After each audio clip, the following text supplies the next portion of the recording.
ফুচকা গরম, গরমে পুরো ফেটে যাচ্ছে, এই ঘামগুলো ঝরে পড়ছে। উইথাউট ফ্যান চালিয়ে বসে থাকা মানে নিজের শরীরের সাথে একটা দাজ্জালের মতো বিহেভ করা, সেই বিহেভটাই করে চিল মারছি।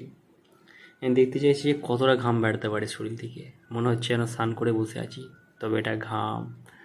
ঘর্মগ্রন্থিগুলো এত সক্রিয় করে ফেলেছি যাতে টুকটাক টুকটাক ঘাম বেরিয়ে চলেছে, এটাই মজা। আর দেখছি যে কতটা ঘামতে পারি। ঘেমে ঘেমে ঘেমে ঘেমে স্নান হয়ে যাওয়াটা একটা মজা। এক্সটার্নালি জল হচ্ছে শরীরে, ইন্টারনালি বেরিয়ে যাচ্ছে। এই ইন্টারনালি জল হচ্ছে, এক্সটার্নালি বেরিয়ে যাচ্ছে। অপোজিট হতো কথাটা।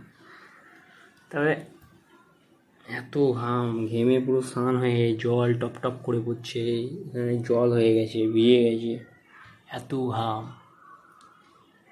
লাইকে সাচে কী বলবো, গরম। এরকম গরম মনে হচ্ছে অনেকদিন পর পড়ছে, বেশ মজাদার গরম। এই গরমটা ঘেমে সবাই ষাট, মজা করে ফাট।